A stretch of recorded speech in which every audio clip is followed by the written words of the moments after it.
ಶ್ರೀಕೃಷ್ಣಾಯ ನಮಃ. ಶ್ರೀ ಗುರುಭ್ಯೋ ನಮಃ. ನಿತ್ಯವೂ ನಾವು ದೇವರ ಪೂಜೆ ಮುಗಿದ ಮೇಲೆ ಬ್ರಹ್ಮಯಜ್ಞವನ್ನು ಮಾಡ್ತೀವಿ ಅಲ್ವಾ. ಬ್ರಹ್ಮಯಜ್ಞದ ಬಗ್ಗೆ ಈಗ ಸಂಕ್ಷೇಪವಾಗಿ ತಿಳಿದುಕೊಳ್ಳೋಣ. ಬ್ರಹ್ಮಯಜ್ಞ ಅಂತಂದರೆ ಋಗ್ವೇದ, ಯಜುರ್ವೇದ, ಸಾಮವೇದ, ಅಥರ್ವವೇದ ಹಾಗೂ ಷಡಂಗಗಳು, ಇತಿಹಾಸ ಪುರಾಣಗಳು ಇವುಗಳ ಒಂದೊಂದು ಮಂತ್ರವನ್ನು ನಿತ್ಯವೂ ಪಠನ ಮಾಡಬೇಕು. ಯತ್ ಸ್ವಾಧ್ಯಾಯ ಮಧೀಯೇತ ಏಕೈಕಾಮಪ್ಯುಚಂ ಯಜುಸ್ಸಾಮಚ ತದ್ ಬ್ರಹ್ಮಯಜ್ಞಂ ಸಂತಿಷ್ಠತೆ ಎಂಬುದಾಗಿ ಇದರ ಬಗ್ಗೆ ಉಲ್ಲೇಖವು ನಮಗೆ ಕಾಣಿಸುತ್ತೆ. ನಿತ್ಯವೂ ಒಂದೊಂದು ಸೂಕ್ತ, ಒಂದೊಂದು ಮಂತ್ರ, ಒಂದೊಂದು ಶ್ಲೋಕವನ್ನಾದರೂ ಕೂಡ ನಾವು ಪಾರಾಯಣ ಮಾಡಬೇಕು. ಆದರೆ ನಮ್ಮಲ್ಲಿ ಏನಾಗ್ಬಿಟ್ಟಿದೆ ಅಂದರೆ ದಿವಸ ಒಂದೇ ಸೂಕ್ತ, ಪ್ರತಿನಿತ್ಯ ಒಂದೇ ಮಂತ್ರವನ್ನೇ ಪಠನೆ ಮಾಡಿಬಿಡ್ತೀವಿ. ಒಂದು ದಿವಸ ಅದರ ಬಗ್ಗೆ ನಮಗೆ ಅದರ ಅರ್ಥದ ಬಗ್ಗೆ ಗಮನ ಇರುತ್ತೆ, ಮರು ದಿವಸ ಅರ್ಥದ ಬಗ್ಗೆಯೂ ಗಮನ ಹೋಗಿಬಿಡುತ್ತೆ. ಯಾಂತ್ರಿಕವಾಗಿ ಬ್ರಹ್ಮಯಜ್ಞವನ್ನು ಮಾಡಿ ಮುಗಿಸಿಬಿಡ್ತೀವಿ. ಇದರಿಂದ ಭಗವಂತ ಎಷ್ಟರ ಮಟ್ಟಿಗೆ ತೃಪ್ತನಾಗ್ತಾನೆ ಎಂಬ ಕಾನ್ಫಿಡೆನ್ಸು ನಮಗೆ ಇರೋದಿಲ್ಲ. ವಾಸ್ತವಿಕವಾಗಿ ಬ್ರಹ್ಮಯಜ್ಞ ಅಂತಂದರೆ ಇವತ್ತು ಒಂದು ಸೂಕ್ತ, ಮರು ದಿವಸ ಮುಂದಿನ ಮಂತ್ರ, ಅದರ ಮರು ದಿವಸ ಅದರ ಮುಂದಿನ ಮಂತ್ರ, ಹಾಗೆ ಪ್ರತಿಯೊಂದು ಶ್ಲೋಕಗಳು, ದಿವಸಕ್ಕೆ ಒಂದೊಂದು ಶ್ಲೋಕಗಳ ಪಾರಾಯಣ, ಇದನ್ನು ಮಾಡುವಂಥದ್ದೇ ಬ್ರಹ್ಮಯಜ್ಞ. ಈ ರೀತಿಯಾದ ಕ್ರಮವನ್ನು ನಾವು ಅನುಷ್ಠಾನಕ್ಕೆ ತಂದುಕೊಳ್ಬೇಕು.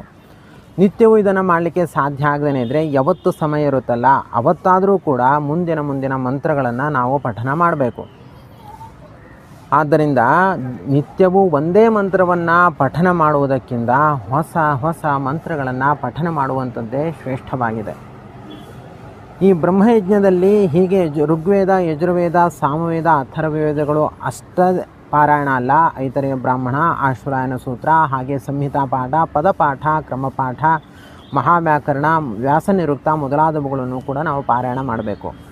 ವಾಸ್ತವಿಕವಾಗಿ ನಾವು ವ್ಯಾಕರಣ ಪಾರಾಯಣವನ್ನು ರುದ್ಧಿರಾದೇಶಂದ ಪಾಣಿನಿಯಿಂದ ಉಲ್ಲೇಖಿತವಾದ ಅಷ್ಟಾಧ್ಯಾಯಿ ಸೂತ್ರ ಏನಿದೆಯಲ್ಲ ಅದರಲ್ಲಿ ಒಂದು ಮೊದಲನೇ ಸೂತ್ರವನ್ನು ನಾವು ಪಾರಾಯಣ ಮಾಡ್ತೀವಿ. ಜಗದ್ಗುರುಗಳಾದ ಶ್ರೀಮದಾಚಾರ್ಯರು ಮಹಾವ್ಯಾಕರಣವನ್ನು ಸರ್ವಮೂಲ ಗ್ರಂಥದಲ್ಲಿ ಉಲ್ಲೇಖ ಮಾಡ್ತಾರೆ.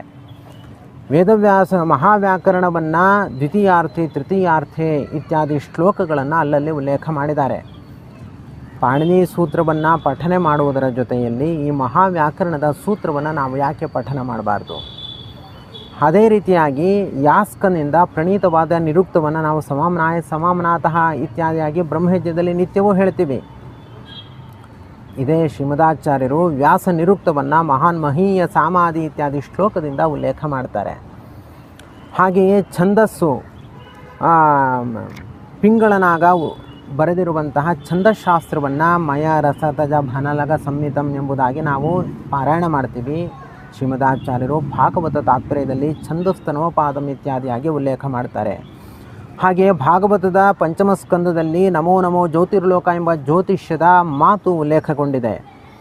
ಹೀಗೆ ವೇದವ್ಯಾಸ ದೇವರಿಂದ ಪ್ರಣೀತವಾದ ಷಡಂಗಗಳನ್ನು ನಾವು ನಿತ್ಯವೂ ಪಾರಾಯಣ ಮಾಡಿದ್ರೆ ಮತ್ತಷ್ಟು ಹೆಚ್ಚಿನ ಫಲವು ದೊರಕುತ್ತೆ. ವೇದವ್ಯಾಸ ದೇವರನ್ನೇ ಅವಲಂಬಿಸಿ ಪಾಣಿನಿ ಮೊದಲಾದವರು, ಪಿಂಗಳನಾಗ, ಯಾಸ್ಕ ಮೊದಲಾದವರು ಷಡಂಗಗಳನ್ನು ಬರೆದಿದ್ದಾರೆ. ಆದರೆ ವೇದವ್ಯಾಸದೇವರು ಕೂಡ ಈ ಷಡಂಗಗಳನ್ನು ರಚನೆ ಮಾಡಿದ್ದಾರೆ. ಅವುಗಳನ್ನು ಕೂಡ ನಾವು ಪಾರಾಯಣ ಮಾಡುವಂತಹ ರೂಢಿಯನ್ನು ಇಟ್ಕೊಳ್ಬೇಕು. ಅಷ್ಟೇ ಅಲ್ಲದೆ ನಾವು ನಿತ್ಯವೂ 18 ಪುರಾಣಗಳ ಶ್ಲೋಕವನ್ನು ಪಾರಾಯಣ ಮಾಡಬೇಕು.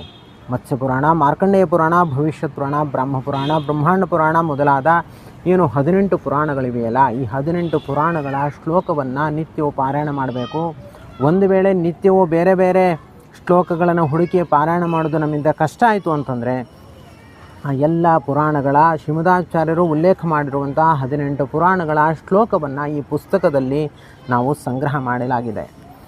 ಹಾಗೂ ಪಂಚರಾತ್ರ, ತಂತ್ರ ಭಾಗವತ ತಂತ್ರ ಮೊದಲಾದ ತಂತ್ರಶಾಸ್ತ್ರಗಳ ಪಾರಾಯಣವನ್ನು ಕೂಡ ನಾವು ನಿತ್ಯವೂ ಆಚರಣೆ ಮಾಡಬೇಕು. ಹೀಗೆ ಬ್ರಹ್ಮಯಜ್ಞ ಅಂತಂದರೆ ಅದೊಂದು ವಿಶಾಲವಾದ ವಾಂಗ್ಮಯ ಪ್ರಪಂಚ. ಅದೆಲ್ಲದರ ಪರಿಚಯವನ್ನು ನಾವು ಮಾಡಿಕೊಂಡ್ರೆ ಜೀವನದಲ್ಲಿ ದೊರೆಯುವ ತೃಪ್ತಿಯೇ ಬೇರೆ, ಆನಂದವೇ ಬೇರೆ. ಹಾಗಾಗಿ ಸಾಧಕರೇ, ಬ್ರಹ್ಮಯಜ್ಞವನ್ನು ನಾವು ನಿತ್ಯವೂ ಮಾಡ್ತಾ ಇದ್ದೀವಲ್ಲ ಇದರಲ್ಲಿ ಮತ್ತಷ್ಟು ನಾವು ಬೆಳವಣಿಗೆಯನ್ನು ನಾವು ಮಾಡಿಕೊಳ್ಬೇಕಾಗಿದೆ. ಮತ್ತಷ್ಟು ವಿಶೇಷ ಧರ್ಮಾನುಷ್ಠಾನವನ್ನು ಇದರಲ್ಲಿ ನಾವು ಅಳವಡಿಸಿಕೊಳ್ಳಬೇಕಾಗಿದೆ. ಹಾಗಾಗಿ ಜಗದ್ಗುರು ಶ್ರೀ ಮಧ್ವಾಚಾರ್ಯ ಸಿದ್ಧಾಂತ ಪ್ರತಿಷ್ಠಾನದಿಂದ ಪ್ರಕಟಣೆಗೊಂಡ 30 ಪುಸ್ತಕಗಳಲ್ಲಿ ಒಂದಾದ ಈ ಸಂಧ್ಯಾವಂದನೆ ಎಂಬ ಪುಸ್ತಕವನ್ನು ನೀವು ನೋಡಿದ್ರೆ ಇದರಲ್ಲಿ ಇಂಥ ಅಪೂರ್ವವಾದ ವಿಷಯಗಳನ್ನು ಸಂಗ್ರಹ ಮಾಡಿ ವಿದ್ವಾಂಸರ ಬಳಿ ಚರ್ಚೆ ಮಾಡಿ ಇದನ್ನು ನಾವು ಮುದ್ರಣ ಮಾಡಲಾಗಿದೆ. ಆದ್ದರಿಂದ ಸಾಧಕರು ಈ 30 ಪುಸ್ತಕಗಳುಳ್ಳ ಒಂದು ಬಾಕ್ಸನ್ನು ಮನೆಗೆ ತರಿಸಿಕೊಂಡ್ರೆ ಇಂಥ ಅನೇಕ ಅಪೂರ್ವ ಪ್ರಮೇಯ ವಿಷಯಗಳನ್ನು ತಿಳಿದು ಅದರಂತೆ ಅನುಷ್ಠಾನ ಮಾಡಲಿಕ್ಕೆ ಬಹಳ ಸುಲಭವಾಗುತ್ತೆ. ಹಾಗೂ ಭಗವಂತನ ಸಂತೃಪ್ತಿಯನ್ನು ಪಡೆದುಕೊಳ್ಳಲುಕೋಸ್ಕರವೂ ಕೂಡ ಇದು ಅತ್ಯುಪಯುಕ್ತವಾಗುತ್ತೆ.